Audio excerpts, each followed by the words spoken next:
really appreciate that piece about community, because for me, ACPA has always been about getting involved and being able to work together. And you don't have to be a senior level professional in order to hop in and contribute. I was able to get involved as a brand new professional. And in the process of getting involved, I was able to learn and gain knowledge and gain experiences from the senior level administrators that were coming along, teaching me, pulling me along and saying, you can do this. Let's try this. Let me introduce you to this person. Let me introduce you to this opportunity.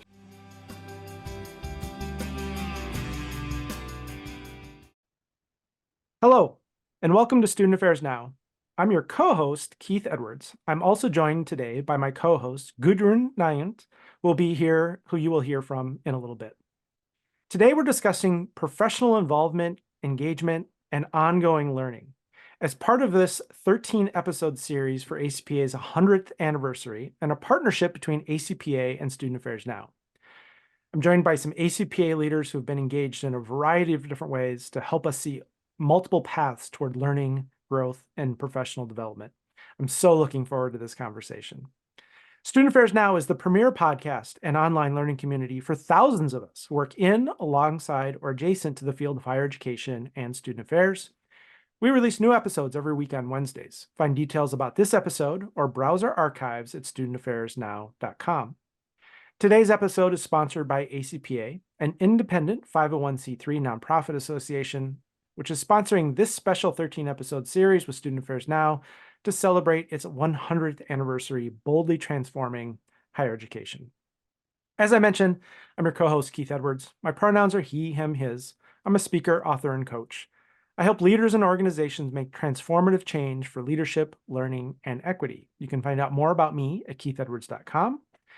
And I'm recording this today from Minneapolis, Minnesota, my home, at the intersections of the ancestral and current homelands of both the Dakota and the Ojibwe peoples. Gudrun? All right. Hello, everyone. My name is Gudrun Nyant, and I use she, her pronouns. I'm an assistant professor and the program coordinator of the Higher Education and Student Affairs program at Northern Illinois University. I also have the honor of serving on the ACPA 100 Core Committee and ACPA's Leadership Council. And so I'm joining you today from Northern Illinois University, which occupies the homeland of the Anishinaabe peoples, also known as the Council of the Three Fires. And so I'm thrilled to have three wonderful guests here who have a wealth of experiences in terms of getting involved, learning, growing as professionals. And so why don't we start with some introductions? If you could please introduce yourself with your pronouns and share just a little bit about yourself. And so Amanda, do you want to get us started? Sure. Thank you so much. Hi, my name is Amanda Knerr, and I currently have the pleasure of serving as the Associate Vice President for Student Affairs and Director of Housing and Residence Life at Ball State University. Prior to my time at Ball State University, I served as the Executive Director of Residential Life at Indiana State University, and before that, spent some time at Penn State University. I'm so excited to be here today and join the conversation. Thank you, Amanda. Yasas, do you want to go next? Yes, thank you. Hi, my name is Yasas Vithanage, he, him, his, currently serving as an assistant director for residence life. I do a lot of the Jedi programming here at my institution. I'm originally from Sri Lanka, came to the United States to actually be an aerospace engineer. So I market myself, I guess, as a student affairs engineer. So thinking about problems in a different way has helped me a lot in my professional career, and hopefully get to share a little bit about that today. Yeah, that's awesome. Thank you. And Kelvin. Hey everybody, my name is Kelvin Rutledge. I use he, him, his pronouns. I currently serve as the Associate Vice President for Institutional Inclusive Strategies and Change Management at Southern Connecticut State University, which sits on the traditional homelands of the Golden Hill Pagusset and Quinnipiac peoples. I'm an interesting higher ed transplant. I had a corporate career in fast food management for almost 6 years, and then decided that fries and shakes weren't for me and transitioned to higher ed back in 2011, and have worked at a variety of institutions up until now. So just very happy to be here. Awesome. Thank you. It's so great to have all three of you here.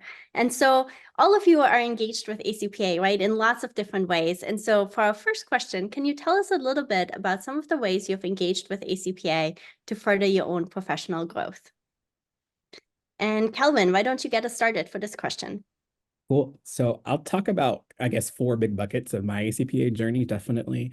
So I think as a general member, I've had the opportunity to participate in some phenomenal institute education. So my introduction to ACPA first was not the convention. It was an institute on social justice on a campus. So really that targeted communal-based learning, and that really launched me into that experience. And then also participating in the Mid-Level Managers Institute as well. So finding that community, finding that holistic learning. The second bucket, like many people, is the annual convention. So I've had the privilege of serving on 4 separate convention teams, most notably serving as the ACPA 2020 convention chair. So thinking about large-scale learning and development for a variety of individuals across their career. When I think about the third bucket, I think about really engaging in the entity groups of ACPA. So serving with the Pan-African Network and their directorate board and the Commission for Career Services. And then the fourth bucket, really most notably, and most recently, is sitting on the ACPA governing board, which is now transitioned to the ACPA Leadership Council. So on the governing board, I served as the Director of Professional Development, and now I serve as the Vice President for Strategic Initiatives. I think through all 4 of those buckets and lenses, I think what I've probably learned a lot is really thinking about the skills that maybe my day-to-day job isn't giving me, and how do I need to think differently about higher education, right? So institutes giving me knowledge, the convention planning teams and governing board leadership council giving me those skills, and then just other opportunities to get to learn and grow and think differently about how to do the day-to-day. So all of those intersections over the past 12 years have kind of showed up in very fun and unique ways. Yeah, that's awesome. And I love how you describe it as the buckets, right? Because there's all these different ways in which we can get engaged and learn and grow as professionals. Awesome. Yasas, do you want to tell us a little bit about your engagement in ACPA? Yeah, I mean, just to comment on Kelvin's, I mean, 2020, what a year to be convention chair, right? You said, but I saw Kelvin last year host a panel, and I was like, man, this guy is dynamic. So I've been just enthralled by you so far. So for me, so I currently serve as the ACP Michigan State chapter president, only for a couple more months, but we've had the opportunity in the last year to revive the chapter, and it's been one of the rewarding pieces of my work, mainly because I think we talked about this big convention being part of our, how we gather, but it's not always accessible, and space and time and money, and those state chapters I really believe are a good place to find that in-between learning, especially for the state level issues that we go on. I love the national conventions, but we talk about very broad topics, or very specific states or issues, and so it's very good to talk about these in small spaces like that, in small communities. So I really enjoyed that. It's been very rewarding to get my staff, a couple grad students who are just trying to figure out where they want to go, or what development even means to them outside of the classroom, or their assistantships if they have them. And so very rewarding for me that way, for sure. Currently, I'm this newly formed training and development working council that started, I think, this last week with ACPA 24. So part of that, and part of that, if folks who are listening who are interested in becoming entity leaders or chapter leaders, we're talking about how we develop leaders within the organization, but also, when you go back to your home institutions, how do you train trainers, right? So we're excited for that. We love for the opportunity, and also, part of my engagement has been with some of those institutes. So for me, I went to the Institute on the Curricular Approach, where I saw Keith here a couple of years ago, and I was like, man, this guy's dynamic. Got a hold of a lot of good knowledge there, but going to the assessment institutes and using all that skill to bring back to my home institution. So I've had the luxury and the privilege of working in some big institutions where we have a lot of resources, but also working at small privates where you wear multiple hats. And so that learning and development really translates to taking that back home and to your institutions, like, hey, we could do this with a little bit of effort. We could really make our lives easier. Like, if we assess this, we can really see, where we're putting energy, so we don't waste time, or we can build a curriculum here, so we can have a high impact on students. And so ACP has been a place where I can grow to bring back home. And part of my current role as president for ACPA Michigan is bringing, national level stuff to state level stuff so people can take it to their home institution and do the same. So it's been rewarding and really, love engaging with ACPA all the time. Yeah, that's wonderful. And I love that you brought up the grad student piece, right? As a faculty member in higher ed, that I often think about that of how do I get my students engaged in professional association? And it is tricky, right? Like this year convention was in Chicago. And so that lent itself to actually bringing a group of students to Chicago. But that's not usually possible, right? Like we're already talking about Long Beach next year and we're like, I don't know about funding for grad students, right? And so state chapters are really a great opportunity to get grad students and younger professionals who might not have the funding engaged. All right. And now, Amanda, can you tell us a little bit about your engagement in ACPA? Sure. So, I was thinking about this over the weekend, and when I was a grad student, I connected with a professional on my campus who was in institutional research and academic assessment, and have an opportunity to connect around assessment during my 2 years of grad school. So then when I moved into an entry-level professional position, I thought, well, I want to be able to get involved in ACPA, not really sure how to do it. And I remember getting an email about applying to be a directorate member with the Commission for Assessment and Evaluation. Now, granted, I had very little assessment experience. I was in my first year as a full-time role. But I said, well, why not? I'll go ahead and throw my name in the hat. What can go wrong? Like, they'll vote, and if I get in, I get in. And if I don't, then I'll try something else. And ended up on the directorate board as a first-year professional, looking around a room or a virtual meeting with all these just giants in the field who are doing this amazing assessment work. And so my first experience in ACPA was sitting on a directorate board and participating in the ways in which I had the skill set at the time, doing the poster for the convention, commission showcase, or doing putting some PowerPoint slides together for our Ask standards, doing some things like that. Well, I was able to really learn from the professionals who had been doing assessment for a lot longer than I had. And I really found a community and home with that group. And so I just continued, ran again, was a directorate member for another term, and then was asked if I would run for chair, and ended up being chair for the Commission for Assessment and Evaluation for a few years, which allowed me to really participate in the Assessment Institute, which allowed me to teach in the Assessment Institute. And it was actually part of that directorate meeting where all the commission chairs were together. And I got snagged coming back from lunch, and they said, the person I talked to said, hey, we're trying to find a host for this new institute called Residential Curriculum Institute. Penn State's hosted before. Will you host? And so that introduced me to Residential Curriculum Institute. I called my boss and she said, sure, why not? We can host it at Penn State.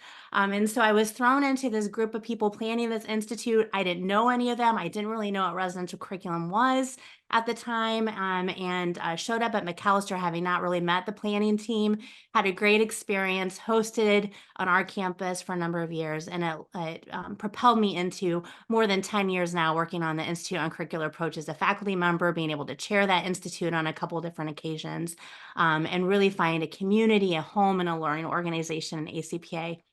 I think other ways that I was involved, volunteering at convention, serving as a program reviewer for convention. I was able to edit a monograph around the Ask standards as a young professional, and that was a really cool experience to be able to work with editors and book authors and get that published over the years. Some webinars, and just doing a million different ways to find that fit with my skill set and fit with my interests and allow me to get back to ACPA, and in return get a ton from ACPA. I love that, Amanda, because that's how I know you.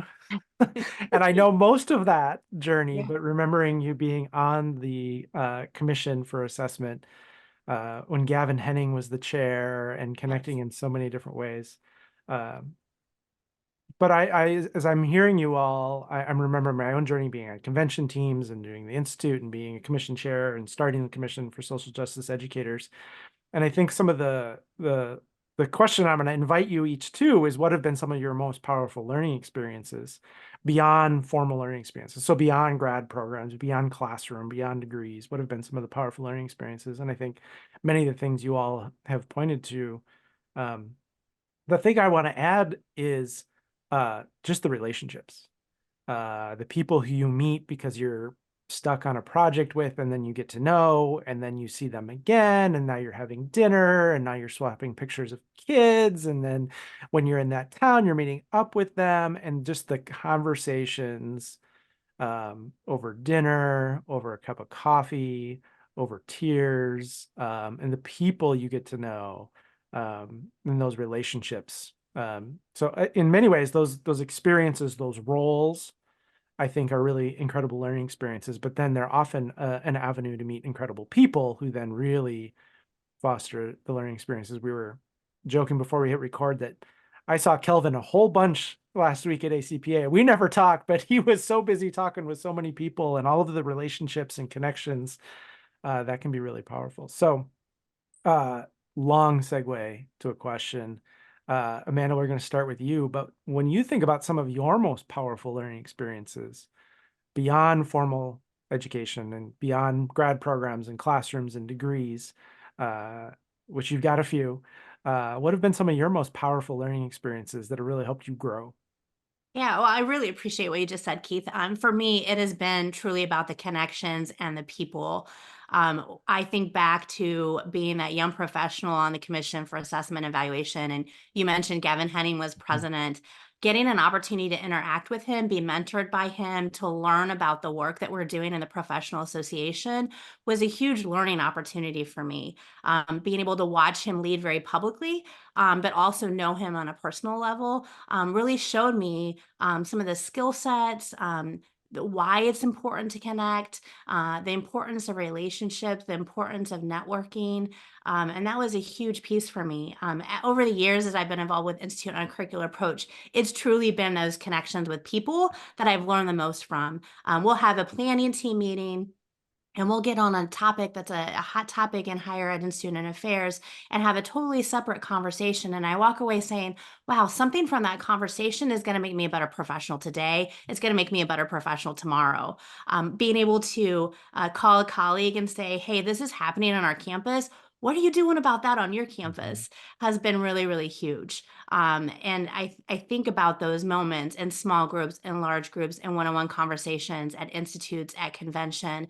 And those are the moments in the hallways where I tend to learn the most, not only about people as human beings, but about how to be a better professional, how to give back to the field in more ways, and just how to really impact our students and how they're learning.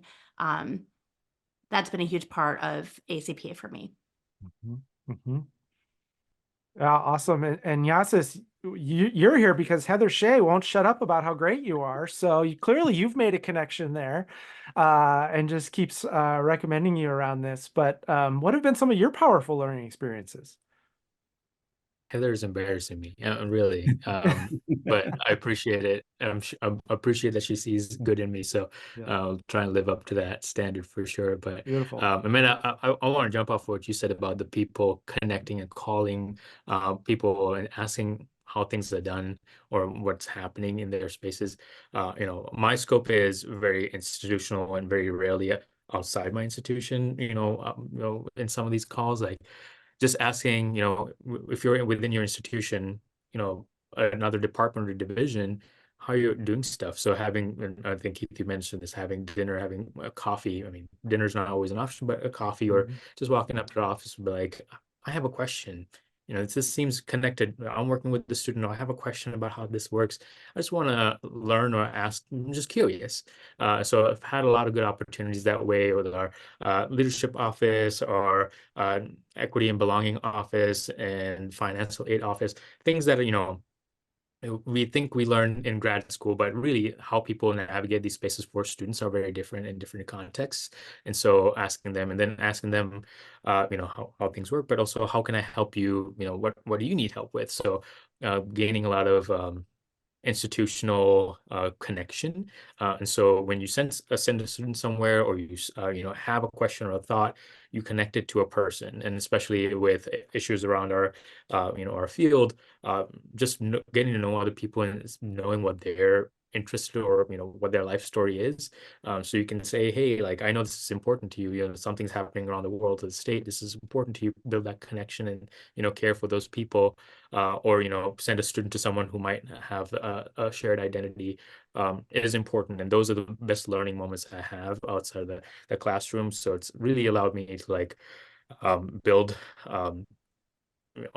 so I would say one of like a couple of proud moments I've had in my career outside of the classroom, been able to build a residential curriculum, work for Stetson University. We built a residential curriculum from scratch. So one thing I asked my boss was like, hey, can I go to the assessment institute? It'll help me, assess what we're doing, because we had learning outcomes that were not really learning outcomes. We had, a programming model, and we were telling it's a curriculum. So I was like, I know this looks not what it's supposed to look. So went to the assessment institute, and then I realized, part of it is getting other stakeholders. So who are the other stakeholders? Career development, student involvement, Greek life. So building those connections. And so by the end of the 2 years, we were able to build this semi like divisional curriculum where, we were sending students to the right opportunities around campus. And that really wouldn't have happened if I wasn't curious about those folks in those spaces. What are you actually doing in your work? So we can be good partners to each other. And here, one of the biggest wins, or I guess two of the biggest wins I've had here is we've been rewriting our bias response protocol and gender inclusive housing. And that includes multiple offices and stakeholders. That includes those students as well that are impacted by it. So being curious about like, what is your experience? What are you, interested in? What's going in around your world?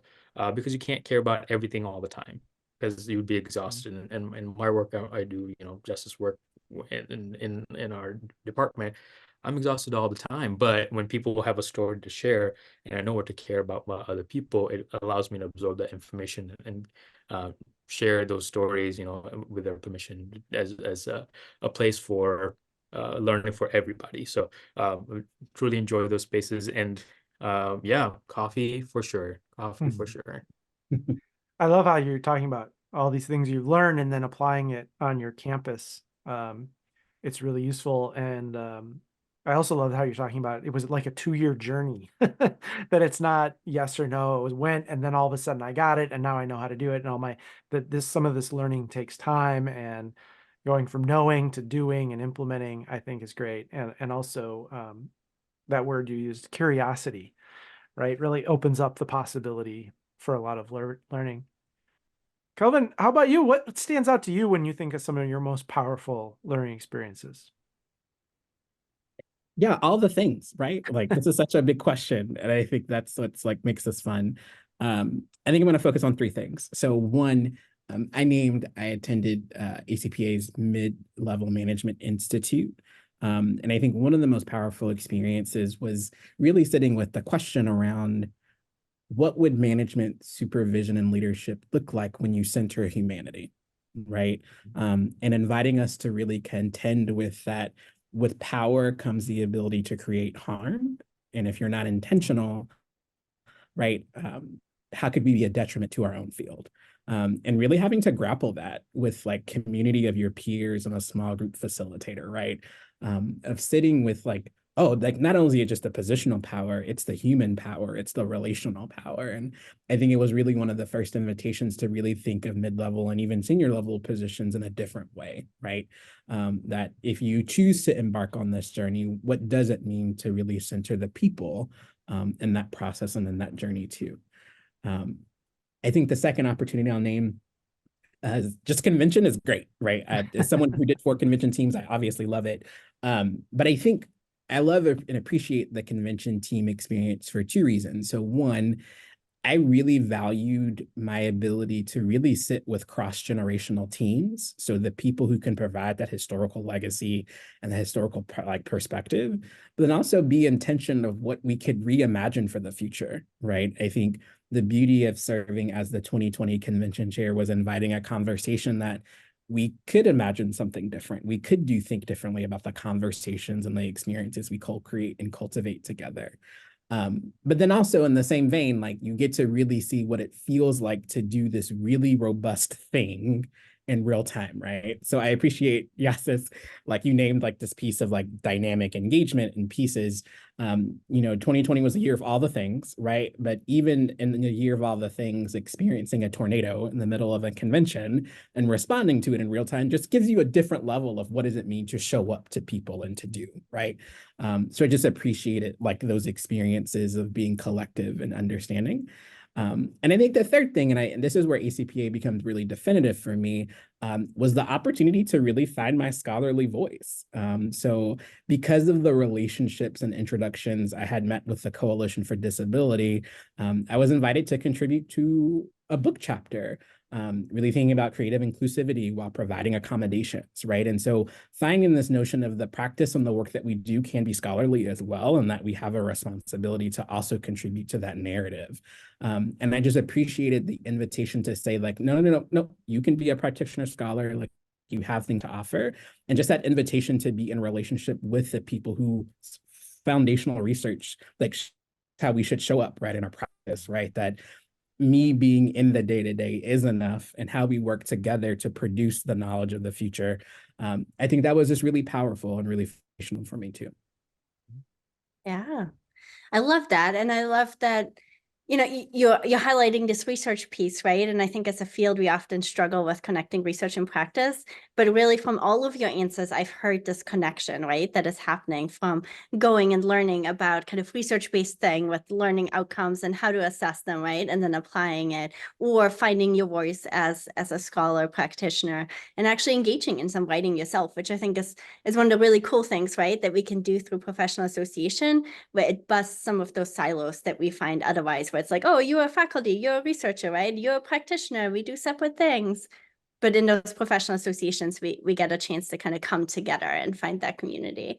The other thing I heard in your response, Kelvin, is some of the things that makes ACPA unique, right? And so you talked about really that research and scholarship, which I think is one of the things that our association really values, right? And hones in. And so a follow-up question I have for all of you is, are there some things that in the things that you learned, are there things that really stood out to you about what makes ACPA unique, and why it is that association, right, that you choose to get involved in so many different ways? I can jump in. I would say part of me is like I'm hoping some of my staff that listen to this podcast, because I've been telling this to them for a while. There's this perception of what professional development looks like, right? It feels like the big national conference, which it absolutely is, and it's one of the best times of the year for me. It's like I don't know, it's like Lollapalooza for higher ed. Cabaret is like the gayest event of the whole of higher education. So I look forward to it every year. But it doesn't have to be all that, right? Like, and that's just only one part of the year, right? If you're thinking about your development in one point of the year, that you're really limiting yourself and your curiosity. There's so many accessible ways to have this. But for me, lessons I've learned is that you just need to find somewhere that you feel like you belong, or create somewhere that is. And I think that's the beauty of part of ACPA, is like there's always just these entity groups that just keep learning and growing from there. But for me, I found home where curriculum spaces or assessment places, because that's where I thought I needed to start my journey through what we think more formalized kind of spaces, which turned out to be more more communal than I anticipated. But the Commission for, I believe it's Sexuality and Gender Identities.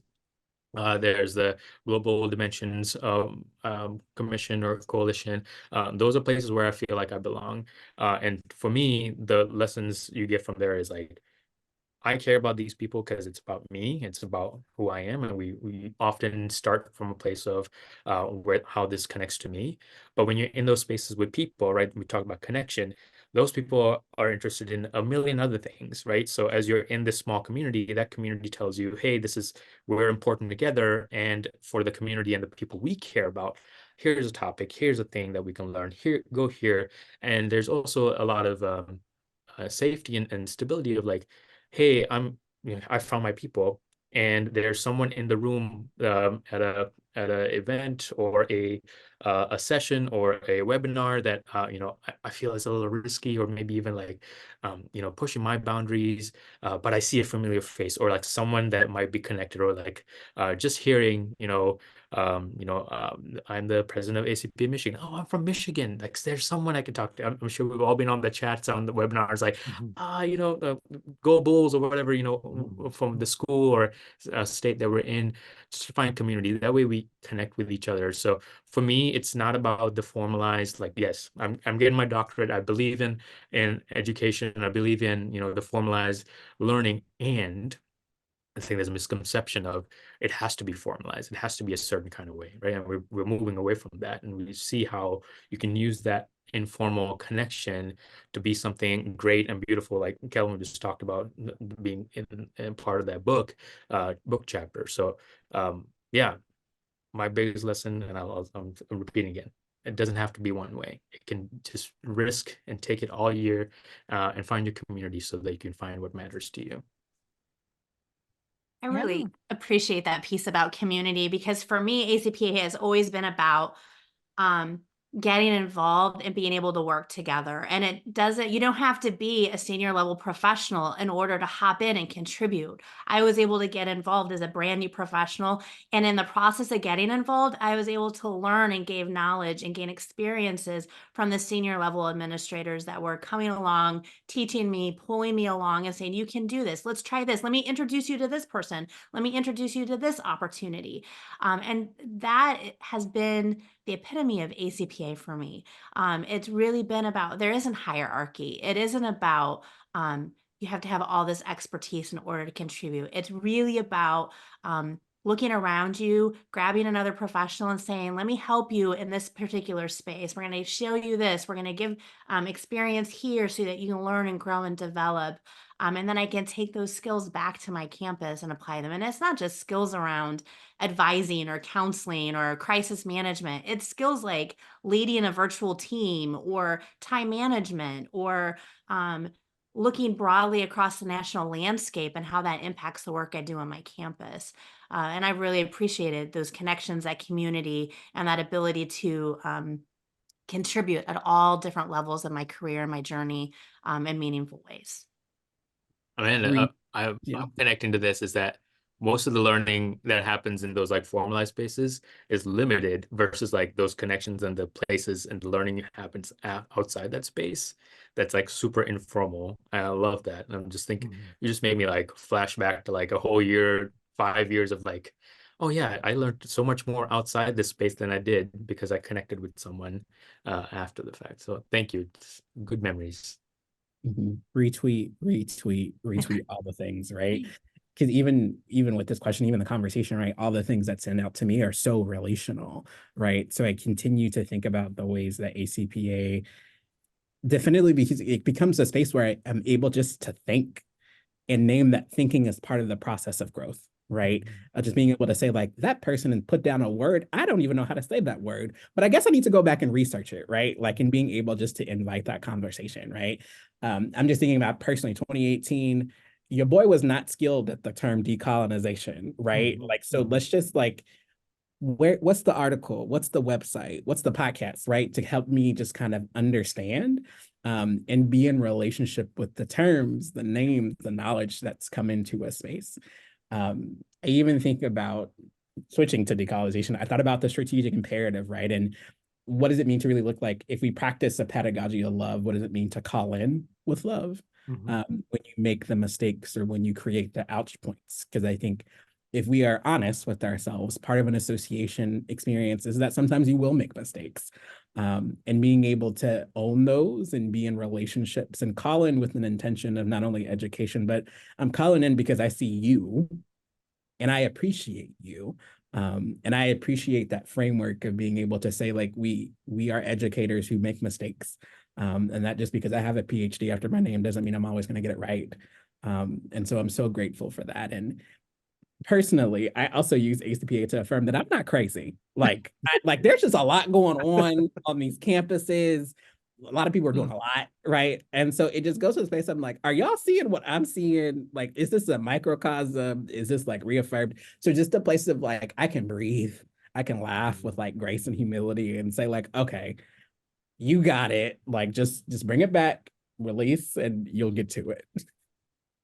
I'm chuckling. Yeah, I want to jump in here because I think Amanda spoke to it directly, but all of you have sort of touched on this. But there's this thing about not waiting until you're ready, not waiting until you're an assessment expert to join the directorate on assessment, but joining when you're not an assessment expert. And then that's how you become an assessment expert, which Amanda is. I'm trying to think what's the word, and boldly is sort of in my head because of ACPA, boldly transforming higher education. But you've all spoken to this boldness or this active engagement or not waiting or just throw your name out there. You know, what can happen? You can lose an election. Like, okay, that's fine. Try something else. I don't know if anybody else wants to speak to that, but just kind of jumping in. I mean, I started the Commission for Social Justice Educators as a grad assistant at the University of Maryland because I was on fire about it. And I met so many cool people through that process. And so many things have been sort of being in and over your head is a great way to learn how to swim. It's probably not true, but I like the metaphor. It definitely helps to have like folks who will help you float a little bit, right? Like, Yeah. and I have another question for us in a minute, but you know, trying things and failing is incredible, and sometimes you try something, it works, and you're the only reason it worked. You leave an institution, you leave a project, and it fails because you are the one bringing that energy, and so that's a good thing to think about as well. I think I started a anti-hate bias organization in grad school, and it was like the big thing, you know, like talked to my VPSA and she was all on board. She was supporting me. You know, a couple of years later, you know, after I left, that organization kind of, I don't say it came to a halt, right? It came to a halt, and I was like, what was it? Is you could be that X factor, but you need to realize like you might be part of what's holding it together and preventing other people from succeeding. So it's part of that learning and growing too. It's like you're also sometimes part of the problem, and um, have humility and curiosity about like, oh, maybe I need to reflect on myself as well.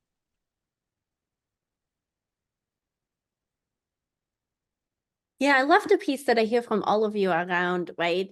It's about learning and it's about making mistakes, and ACPA is a great space to kind of do that, right? And we've all had those moments where we've been like, yeah, I tried this or I said this and this wasn't the best thing to do or say, right? And it gives you that space to then own that mistake and say, yeah, no, that wasn't great, right? And now I've learned from it and now I'm trying it a different way. And I think that's one of the things I've always appreciated. And also, right, we have leaders in our association who role model that. I remember, right, and for many people, and I think Stephen Quay actually mentioned it at this convention too, right? He often talks about when he introduced the strategic imperative for racial justice, right? And at the time it was just the strategic imperative for racial justice.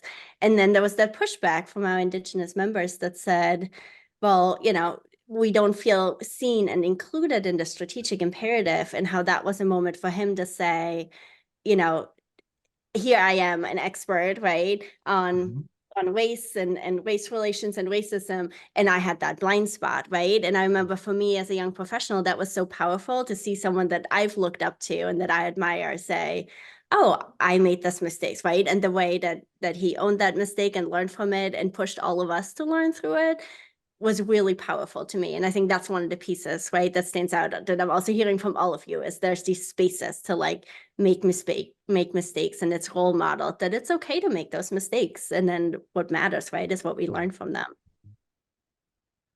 Yeah, that's a theme that really stood out for me at this past ACPA experience is I remember a time when criticality and criticizing everybody else seems to sort of be the coin of the realm. And it really feels like that's shifted, and that humility and grace and accountability and taking responsibility. I saw so many people doing that and modeling that, and that being embraced and welcomed. And I think It's wonderful to see. It's so needed in our campuses, in student affairs, in higher education, and in our world. One of the things that Kelvin said that really resonated with me, I think it's so easy to get stuck in the day-to-day on our campuses and putting out this fire, putting out that fire. Oh, we don't have enough resources, or why can't we fill this vacancy? And I think one of the things I've appreciated about ACPA is it pulls me out of my own context, my own institutional context, and allows me to see where my campus is similar or different than others, where there are experiences that are common that I can pull some best practices from to apply to make an impact on my campus. Sometimes it's to laugh or cry or to joke with people who understand it. But I think at the core, it's when we put our heads down and are on campus, it can be very isolating. We can feel like we're the only one dealing with this situation. We're the only one who's struggling with this particular issue. ACPA allows us to pull out of that isolation, to really join in a community with others, to problem solve together around pressing issues, and to take back some of those conversations to really resolve issues on our campus, to do better work on our campus, and to really create a sense of community that goes well beyond our particular campus context, but also thinking about our national partners. So that was huge for me, and I appreciated you talking about that sometimes it is just to laugh or joke, or to realize, hey, it's not just my experience. We're all facing this together. Mhm. We all do this where, like, after a session or like a conversation that you have with someone, you text that person you've been working on that project for like a year, like, I just found something, like, or like I'm in a session that just makes the most sense now. I can't wait to tell you, and just a little bit of emojis here and there. I'm like, oh, I'm so excited. Mhm. Mhm. I always say ACPA is my lifelong learning lab. Of just like, if you want to be a lifelong learner, trust me, you're going to learn something every time you're there. So I appreciate it so much. Yeah. Awesome. Well, we are getting close to running out of time. The podcast is called Student Affairs Now, and so we always like to end with inviting each of our guests, and Gudrun, maybe we'll add you in here too to get a shot at this. What are you thinking about, troubling, or pondering now? It might be related to our conversation, might be beyond that, and just what's sort of super present with you. And then also, if folks want to connect with you, where might they be able to do that? So Amanda, we'll have you lead us off here. Yeah. I think it's been a nice trip down memory lane today. And to really think about all those opportunities and experiences that I've been able to have. And I think for me, it's remembering that it was taking a risk and reaching out and saying, I'm just going to try it. What's the worst thing that can happen is maybe this isn't the right opportunity for me and I'll try something else. But the opportunities and the connections and the lifelong colleagues have been so worth the experience. And as I'm sitting here pondering, I'm like, oh, I need to go back and say thank you to some folks that helped me along the journey that may not even know the impact or the role that they had on my involvement, as well as just my experience along the way. So I'm going to go back and do some thank yous, I think, at the end of today. And people can contact me at Gmail or arkner@gmail.com or LinkedIn. Happy to connect with anyone. So thank you for the opportunity. Kelvin, what's with you now? Yeah, just first, thank you so much for the place and space just to be in conversation and dialogue today. I really appreciate it. This conversation brought up a couple of things for me, but it's quick aside, one of my research areas is kind of like talent management in higher education. So funny enough, we're talking about all of like a lot of people exiting the field early on in career in these places and spaces. And so coming off ACPA, like really feeling rejoiced and renewed. And so one of the things that's up for me right now is, we talk about the front end of the side, but I'm also thinking about what does it mean to honor people that are about to retire and making sure that people get their flowers and their honor and like that positive send off as we continue to think about our profession. And so I'm just thinking about like at ACPA, there was this phenomenal moment where like we had over 20 past presidents come on the stage and like the energy in the room shifted when we all saw all of those presidents in that moment, right? And in that one exact moment, like what an honor it was just to see them and see them with each other, right? I think about our field that a lot of people are retiring in the next 3 to 5 years, and how do we just honor their legacy? And I just continue to sit with, what does it mean, again, to see people as full humans and honor the work, talent, and things that they've offered us into this space. So just continue to sit with that and making sure I'm doing my best to honor the people who are choosing to leave soon. I think if people want to connect with me, I'm always happy to connect on LinkedIn. I'm also over on Twitter/X. Just know if you're connecting me on Twitter X, I'm not always talking about higher ed things because I'm a full real human being, right? So we tweet about the musics, we tweet about life, all the things, right? So just invite people to kind of connect in that space. But again, just thank you for allowing me to be here today. Yeah, thanks for being here. Yasas, what's with you now? And I'm in a place where after convention, my brain is going a million miles an hour. So, to narrow it down, I guess, would be I'm actually interested because it's relevant to my work now is staff self-care. I mean, kind of connecting with what Kelvin said a little bit about, what does it look like for people who are considering leaving the field, why are they doing that? And then, is it something that we can do to break some of those ideal worker norms and focus on the humanity and the care of it, of them, I should say. Also super interested in the neurodivergency of our staff. Seem to have a tendency to attract some neurodivergence into our field, and how those folks navigate the higher ed business, capitalism, whatever that looks like. It's a difficult place, and so interesting stories coming out of that. And also my dissertation topic is on technology and AI in higher education, so always looking in that space to talk and learn, grow more. Want to leverage some of that engineering background for sure. But you can find me on not Twitter. I'm not even on Twitter. LinkedIn, that's the word I was looking for. I'm outside of social media for my own health, but LinkedIn is its own social media, and I get everything I need from there, and it's fantastic. So look forward to connecting with you all soon. Awesome. It's nice to have a student affairs rocket scientist. Sometimes our work is harder than rocket science. So glad to have you here and be a part of it. Absolutely. There's a formula in rocket science. There's no formula here. Yeah, totally. Gudrun, what's with you now?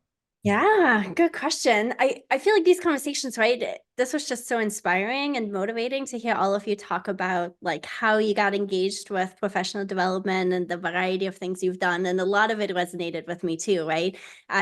Like Amanda, like I was a new professional in my first year, and I was like, I want to get involved. What do I do? Right. And Sue Saunders, one of those legends, right, who has since retired, said to me, well, if you're interested, right, pick a commission or an entity group and just put your name in there, right, for elections. Maybe you get it, maybe you don't. You'll find other ways to get involved. And that's how I started in the Commission for Housing and Residential Life. But I think with that, right, the thing that I've been kind of troubling and wondering about is, I know for many of us, professional development funds are being cut because of limited institutional budgets. And so the big thing I've been thinking about is, how do we make these opportunities available to people when there is limited professional development funds, right? When we know convention is a huge piece of building those relationships, right? We heard so much about how those relationships are important. And so when we don't have that funding to maybe necessarily go to a convention, how can we make sure, right, that we're still providing these opportunities to other professionals, right? And building those connections, leveraging some of the technology, right, that we have, or finding other ways to kind of connect. Because yeah, I think, right, like I've heard it from all of you, like it has such an impact, and I know it from my own life, right? Professional development can have such an impact on your career and your own learning, and I can't imagine this field without it, right? But there's also that reality of it all costs money, and so how do you make that happen? Wonderful. And then I guess in terms of how to connect with me, I'm on LinkedIn. That's probably the best way, or email. I'm a faculty member who checks her email and is usually on top of her emails. So feel free to email me. My inbox post-convention is down to like 10 emails, which I'm super proud of. Good for you. Good for you. Well, thank you all for joining us. This has been a terrific conversation. It's been wonderful to connect with all you and have this great conversation. And also thanks to our sponsor of today's episode, ACPA. ACPA, College Student Educators International, is celebrating its 100th anniversary, boldly transforming higher education by creating and sharing influential scholarship, shaping critically reflexive practice, and advocating for equitable and inclusive learning environments. ACPA aspires to be higher education's and student affairs' most inclusive and community-driven association by leading our profession in centering social justice, racial justice, and decolonizations as defining concepts of our time and the foreseeable future. Visit myacpa.org or connect with them on Instagram, Facebook, and X to learn more about ACPA. As always, a huge shout out to our producer, Natalie Ambrosi, who does all the behind the scenes work to make us look and sound good. And we love the support for these important conversations from you, our community. You can connect with us by subscribing to the podcast, to YouTube, to our weekly newsletter, where you get information about our new episode each week. I'm Keith Edwards with Gudrun Nyant. Thanks to our fabulous guest today and to everyone who's watching and listening. Make it a great week, all. Thanks, everybody.